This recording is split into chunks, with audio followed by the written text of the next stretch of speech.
This time,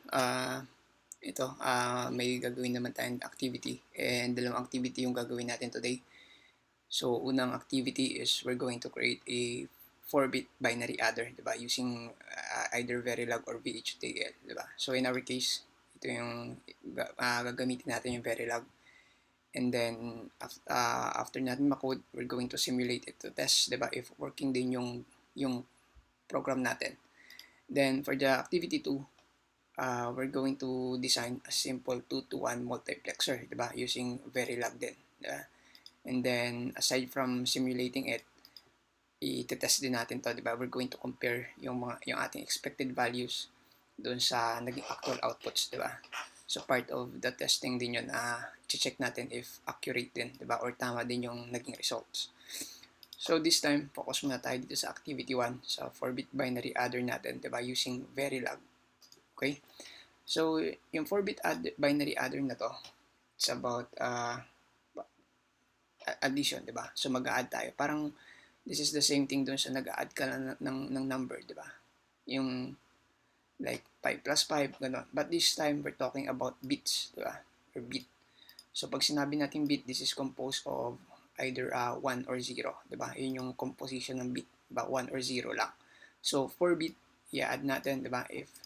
If you're familiar dun sa conversion ng decimal to binary, 'di ba? So dito na rin papasok yung behind the scene kung 'di ba? If ano kayo curious kayo kung paano nag-add yung isang computer, 'di ba? So pag nag-add ba tayo paano ini-execute ng computer 'yon, 'di ba? So parang ito yung behind the scene doon, 'di ba? But yeah, 4-bit binary adder. So para magawa natin 'to, proceed tayo dun sa simulator natin, 'di ba? So ito naka-ready na yung ating Verilog file, 4-bit adder, diba? So magpo-program lang tayo dito, okay? So sa case natin, again, syempre magde-declare tayo. Yung una-una natin gawin is declaration ng module, diba? So yung syntax natin dyan is module, diba? And then yung name ng module natin. So let's say for example, sabihin natin yung name ng module is 4-bit adder, diba? Yan, diba? And then open and close parenthesis. Yan. At saka, syempre yung ating semicolon sa dulo para hindi baka makalimutan mamaya eh. Okay? So as you can see, very familiar yung syntax, di ba? Maliban na lang dito sa keyword natin na module since ito yung syntax na pag sa Verilog, di ba? But this is very similar if familiar kayo dun sa mga other programming language, like for example sa Python, di ba? So pag nagde-declare ka ng isang function doon, may keyword doon na def, di ba? Ibig sabihin, nagde-define ka ng function. And dito sa Verilog, module naman, di ba? Ibig sabihin, nagde-declare ka ng module. And yung pangalan ng module mo is 4-bit adder. Okay? So, dito, sa loob nito, kakailanganin natin ng, ayusin lang natin yung format. Kakailanganin natin ng inputs, di ba? So, tatlong inputs yung expected natin. Isang input para sa first 4-bit binary digits natin. And then another inputs para doon sa second binary 4-bit binary natin, di ba? Then another input naman for CN or yung carry in natin, di ba? Yung carry natin since that is part of ng pag-compute, di ba? Sa addition. May mga carries tayo na i-encounter. Carry in and carry out. Yung carry out naman sa output na yun, di ba? So, tatlong input and then dalawang output. Isang output para sa carry out and isang output para sa sum. Okay, yun yung final answer natin, yung sum. Okay, so implement natin, input. And then dito, ito yung syntax kapag nagde-declare tayo ng 4-bit na inputs, di ba? And then A, di ba? So yan yung input A natin. And as you can see, ito, if meron tayong naka-enclose, di ba, sa square bracket natin na yan, that is to indicate na nagde-declare tayo ng 4-bit width, di ba? Or 4-bit wide na input, di ba? So, parang if familiar kayo sa indexing, di ba? Like sa mga array, di ba? Parang may similarity siya doon, di ba? So dito pinapakita lang natin, this is yung pinaka most significant na bit natin in 3, di ba? And then ito yung less significant natin, yung 0. Okay? So since ganun yan, 0, 0 1, 2, 3, diba? Yun yung indexing natin. Yung which is yung 3, yun yung may pinakamataas na value. Okay? So mamaya mas ma-gets pa natin yan. And then another input for the second 4-bit binary, diba? And then pangalan natin ng B. And then another input for CN, diba? Yung sasabi natin kanina. And then output naman for Cout. And then another output for sum. Okay? So completed na. Okay? Wala na ba ako nakalimutan? Okay, so yung sample natin, since it will accept a 4-digit binary rin, so kailangan din natin lagyan ng ganyan, di ba? Okay, ng 3 to yan, di ba? Para mag-accept din siya ng 4-digit number. Okay? So, okay na yan. And then, after nyan, assign tayo, di ba? Sign, di ba? Isassign natin sa Cout, di ba? And then, sum, naka-equate to siya sa A plus B plus Cn. Okay, and then semicolon.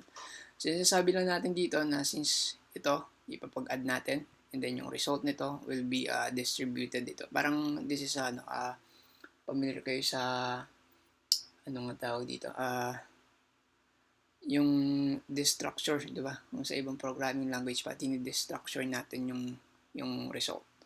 So, yung first 4-bit binary will be save or dito ma-equate sa sum. And then yung if merong Cout, may carry out, then dito yung mapupunta sa carry out natin na output. Okay? And then lastly is Cn module natin.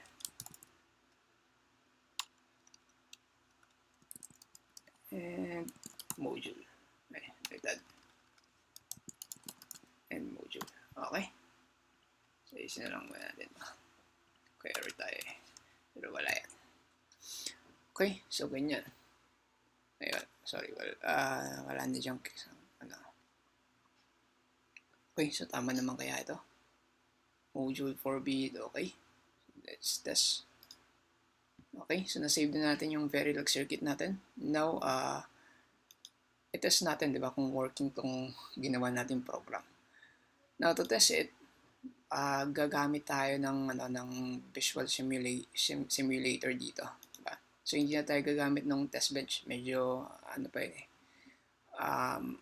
medyo complicated din, diba? Kasi another set of program para matest yung ginawa natin program. So, tatagal yung vid natin doon. And dito, sa visual simulator, mas madali natin ma-visualize, diba? Kung paano nag-work. So, add lang natin yung ginawa natin na circuit, diba? I-insert lang natin. So, ito na yung ating block, diba? Or yung parang IC, diba? Yung itsura. So, sabi natin kanina, yung input, this is A, B, and Cn, nag-accept yun ng inputs, diba? Yung A natin, ang ina-accept niya is a 4-bit binary, diba? Input. So, dahil ng input natin dyan, and adjust lang natin yung bit width, gawin natin 4, since 4 bits yung ina-accept ng inputs natin na yan. And then, connect na natin yan dyan. Copy lang natin to para sa B. Add na lang tayo ng isa pa. Diba? And then, adjust din natin ng 4. This is for B.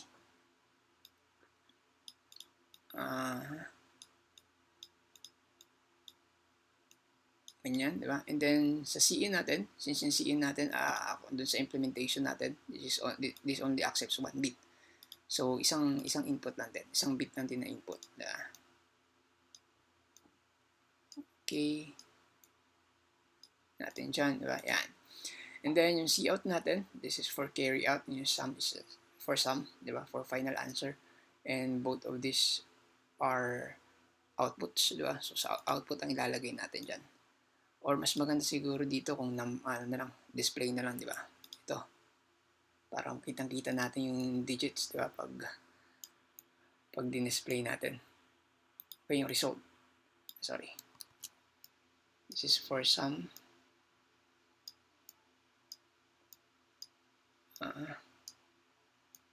Mahaba. And then, adjust natin to. O, may lumabas na 3.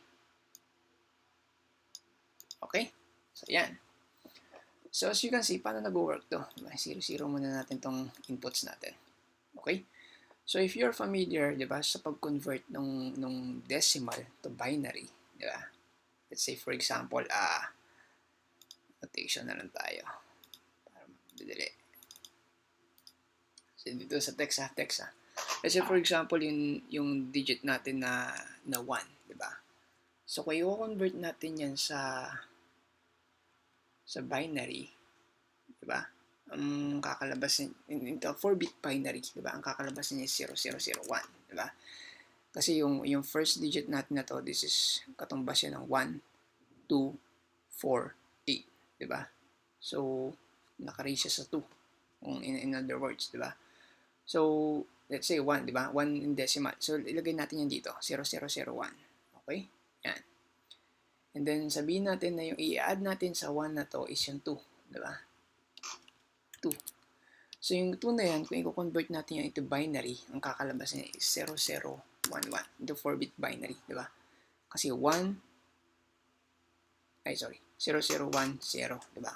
Kasi 1, 2, 4, 8. Di ba? So, value is 2. So, kaya ganyan yung kakalabasan. So, let's say, pag pinindot natin to, ang expected natin na answer is 1 plus 2 equals to 3. So, dapat ang lalabas sa display natin is 3. Diba? So, let's put here 1 and lumabas is 3. Okay? So, pwede pa natin i-test yan sa ibang let's say for example naman 5. Diba? So, kung yung 5, i-convert natin to 4-bit binary, ang conversion yan is 0, 1, 2, 4, bali 0, 1, 0, 1, diba? Kasi 1, 2, 4, 4 plus 1, 5, diba? So 0, 1, 0, 1. Okay, lagay natin dyan.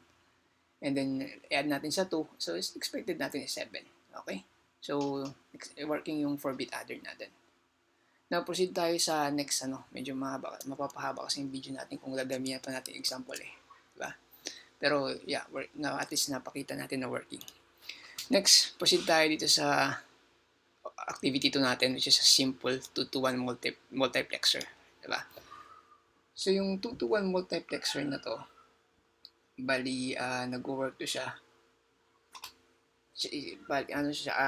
Circuit to siya na meron tayong dalawang inputs and meron tayong isang selection. Diba? And nakadepende doon sa selection natin kung ano yung input, diba, na napipiliin natin. Kaya nga tinawag na selection, diba? And yung selected na input na yun yung ilalabas natin doon sa output. Okay? So, yun yung pinaka madaling explanation doon kung paano nag-work yung simple 2-to-1 multiplexer. Now, i-implement natin to sa Verilog, diba? So, add tayo ng Verilog module na naman. Sabihin natin, 2-to-1 MUX, diba? O multiplexer. Okay? And then, dito, so, sabi natin, meron tayong 3 inputs doon. Isa for input 1 and isa for input 2 and then for selection, di ba? At saka isa naman for output, di ba? So, 3 inputs, isang output. Okay? So, implement natin to. So, ganun din, di ba? Start tayo sa module, keyword, and pangalanan na lang natin na 2-to-1. Yan, 2-to-1, di ba? And then, dito or mas maganda siguro, yan, di ba? 2-to-1. Okay? And then,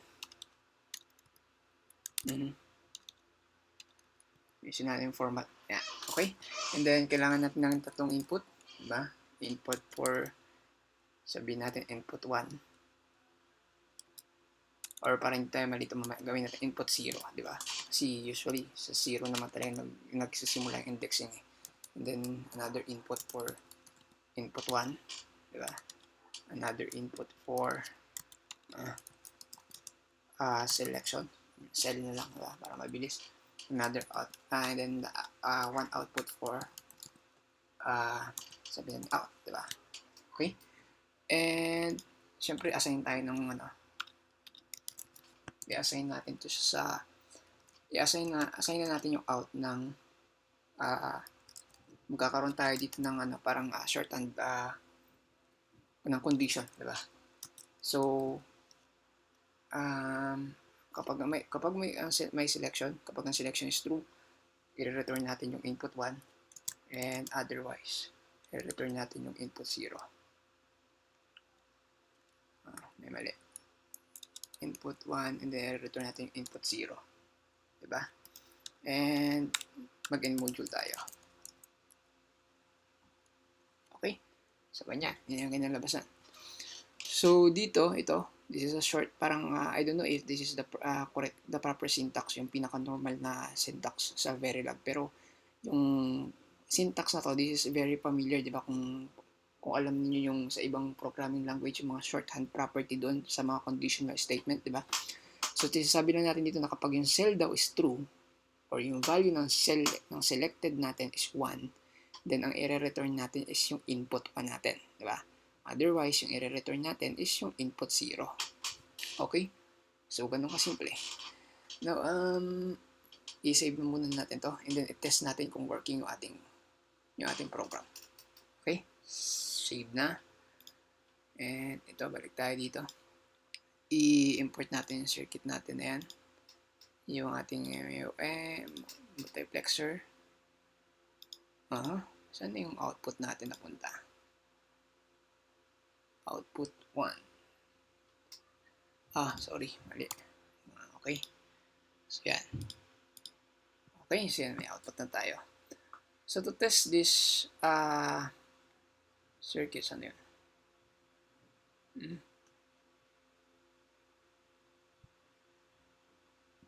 Ano nangyayari dyan?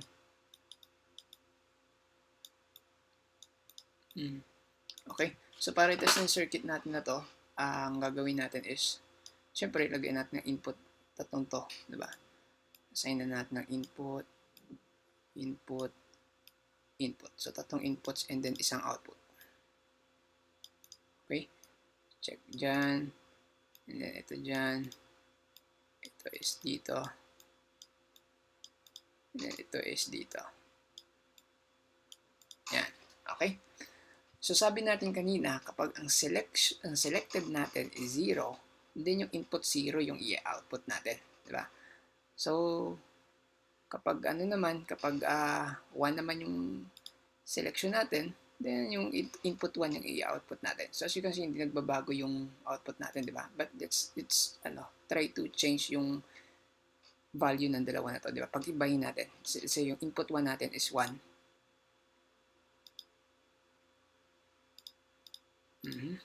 Sorry, may mali sa code natin. Ito. Dapat MPO. Okay. Save natin ulit. And then, reconnect natin. Mali sa naming, diba? O yan, diba? So, pag 1, itong input 1 yung inlabas niya. And then, value ng input 1 natin is 1. That's why ang output is 1. Let's say, i-0 natin. And 0 yung lumabas. Kasi nga, yung input, ito na yung i-out mo yung input 0 natin, which is 0, diba? So, let's try to compare it dun sa, may ginawa akong ito, table, diba? Ng mga possible na selection natin and possible din na combinations, diba, ng inputs natin. So, let's say, for example, iset natin, ito na lang, sa number 5, isang example lang, diba? Para ma-prove natin, medyo mahaba na kasi yung video Pero, let's say for example, ito. So, ganda to. Yung input 0 natin is 1 natin, input 0 natin, input 1 natin is 0. Diba? So, iset muna natin yan. So, 1 ang input 0, 1 to at ang input 1 natin is 0. Okay? So, ang select natin is 0, dapat ang lumabas sa output natin is 1. Okay? So, since selected is 0, ang lumabas is 1. Okay? So, by that, napakita naman natin na working din yung ginawa nating circuit, 'di ba? Okay? So, yun lang.